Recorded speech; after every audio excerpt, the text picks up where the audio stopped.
Bonjour Laurent Wauquiez. Bonjour. Merci d'être en direct avec nous sur France Info. Quand on est élu comme vous et qu'on voit ce qui vient de se passer à Boston, qu'est-ce qu'on se dit ? Je crois qu'on se dit assez simplement qu'aujourd'hui on est tous des marathoniens de Boston. Un marathon, moi j'en ai couru. Je connais ce sentiment quand on franchit la ligne d'arrivée après 4 heures de course, avec ce mélange à la fois de soulagement, de libération et de bonheur. Un marathon, c'est une fête populaire. C'est quelque chose auquel on participe tout le monde, des gens très différents avec tous les baskets, mais des gens qui viennent d'horizons très divers.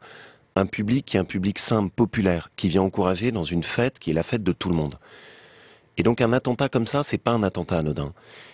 C'est la volonté de semer la mort et la peur dans une fête populaire et d'une certaine manière de s'attaquer à ce qui est notre mode de vie occidental. Pour l'instant, on ignore évidemment si c'est un acte de terrorisme international ou si c'est un acte de terrorisme intérieur. Toutes les pistes sont évoquées par la police. Ici, en France, on a décidé évidemment de renforcer les patrouilles. On est déjà en Vigipirate rouge renforcée. Est-ce que c'est utile ? D'abord, la première chose, c'est que le terrorisme, qu'il soit intérieur ou extérieur, c'est pour moi le défi de notre siècle. Comment se protéger contre des gens qui sont assez fous pour taper comme ça, totalement à l'aveugle. C'est possible ou pas ? On ne se protège jamais totalement, mais tout doit être fait. Et de ce point de vue, je demande, ce serait incompréhensible qu'on fasse autrement, qu'il y ait un changement de l'ordre de jour à l'Assemblée nationale. Là, on s'apprête à discuter tout à l'heure d'un projet de loi sur le mode d'élection dans les conseillers généraux. À la fin de la semaine est prévue l'ouverture de la discussion, même mercredi, l'ouverture de la discussion sur le mariage et l'adoption par les couples homosexuels. Oui, pour changer quelques amendements, Voilà. Enfin, ça va pas. La hiérarchie de priorité n'est pas la bonne. On n'est pas sur la bonne tonalité. On ne peut pas, après ce qui s'est passé à Boston, ne pas avoir un échange approfondi à l'Assemblée nationale sur notre sûreté nationale, comment on se protège, quelles sont les conséquences à en tirer. Donc il faut vraiment là changer notre travail parlementaire pour se poser et avoir le temps d'une réflexion qui soit une réflexion, je dirais, au-delà des partis, sur comment on réagit par rapport à cette irruption de la violence, par rapport à la façon dont la France peut se protéger elle aussi, et comment est-ce que nos sociétés peuvent compenser ce risque de fragilité. Pardon de vous le demander comme ça, mais ça n'est pas une manœuvre d'évitement pour ne pas avoir à rediscuter tout de suite du mariage pour les couples homosexuels. Ça a évidemment pas de sens. De toute façon, ce débat, il aura lieu. Je sais ce que je pense du coup de force parlementaire qui est fait, et c'est indépendant de ce qui s'est passé là. Mais pour moi, il est évident qu'après ce qui a eu lieu, les Français ont forcément des questions et des inquiétudes. Il faut qu'on se pose sur comment est-ce que la France est protégée et armée contre ce type de choses. Donc c'est indispensable que ce débat ait lieu maintenant, sereinement, avec le ministre de l'Intérieur, pour se dire, voilà, qu'est-ce qui nous protège, quels sont les points de fragilité du dispositif, comment on peut s'améliorer. Et puis la sécurité, c'est aussi la sécurité sur les manifestations, celle notamment des anti ou des pros mariage pour tous. Ça a été assez vif, assez chaud même sur les dernières manifestations. Vous condamnez, vous, les dérapages qu'il y a eu ?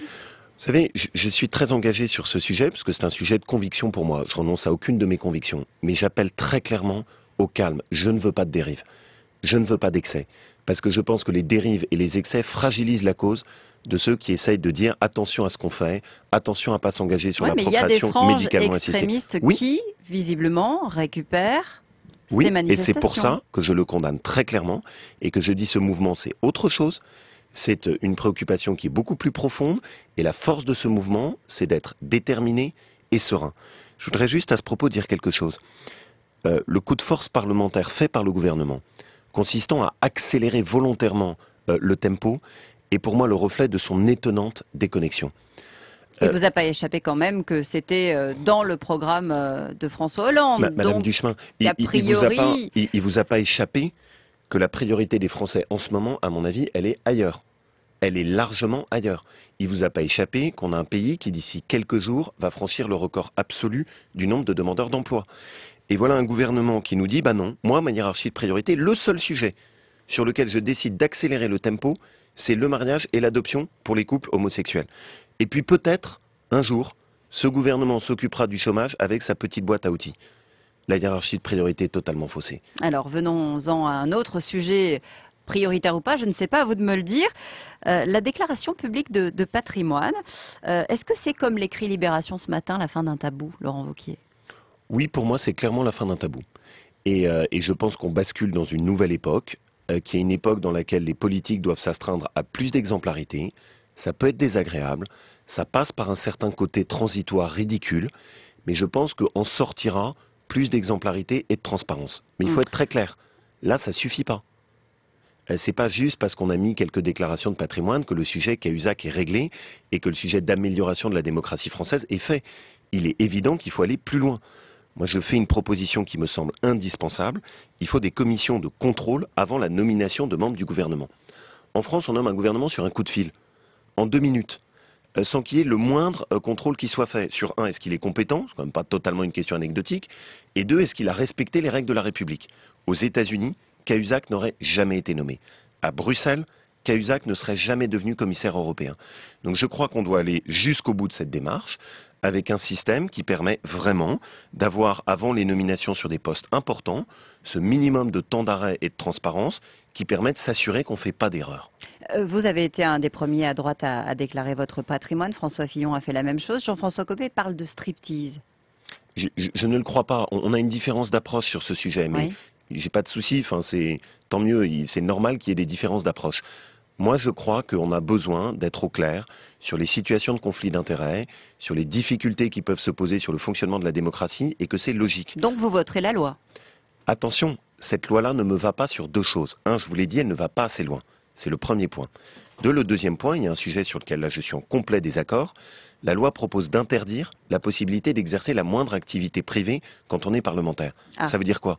Ça veut dire qu'on veut juste une république monocouleur, avec uniquement des gens qui sont issus de la fonction publique pour la représenter. Ça, pour moi, c'est une erreur totale. C'est-à-dire Mais il faut combattre agir sur les conflits d'intérêts. Exactement. Et c'est là où la publication d'un patrimoine est intéressant. Vous comprenez bien que si un ministre a un portefeuille d'actions dans une certaine entreprise, bah forcément ça pose un problème. Si un ministre a par exemple beaucoup d'œuvres d'art et qui plaide pour la défiscalisation des œuvres d'art, ça pose un sujet. Si quelqu'un a un seuil d'assurance vie et qu'il a une approche particulière sur l'assurance vie, ça pose des questions. Donc cette transparence et cette exemplarité, c'est pour moi une vraie question. Mais je vais aller aussi jusqu'au bout. Il y a une question qui est posée pour François Hollande. Cette question, c'est pas de savoir s'il a des ministres riches ou non. Cette question, c'est la cohérence de la parole de François Hollande pendant la campagne présidentielle. Voilà un président de la République qui nous a expliqué qu'il n'aimait pas les riches. Voilà un président de la République qui nous a dit que son ennemi, c'était la finance. Voilà un président de la République qui nous a dit qu'il détestait... La polémique aujourd'hui, c'est être de gauche et riche, c'est incompatible? Non, le problème n'est pas être de gauche et riche. Le problème, c'est être François Hollande, avoir tenu le discours qu'il a tenu pendant la campagne présidentielle et avoir à ce point-là une réalité de pratique du pouvoir qui est totalement à l'opposé. Ça, c'est un problème majeur, parce que derrière, c'est pas juste la question du patrimoine. On a au fond une très grosse opération balai-masque qui est en train de se faire depuis 15 jours, qui fait tomber aux yeux des Français tous les discours électoralistes qui ont été tenus par le président de la République sur la lutte contre l'évasion fiscale, sur l'argent, sur l'austérité économique, sur les retraites, sur le chômage. Au fond, ce qu'on s'aperçoit, c'est qu'on a un président qui a tenu un discours très poujadiste pendant la campagne présidentielle et dont la pratique du pouvoir est totalement à l'opposé. Et la question, c'est pas juste le rapport à la morale, c'est aussi le rapport à la vérité.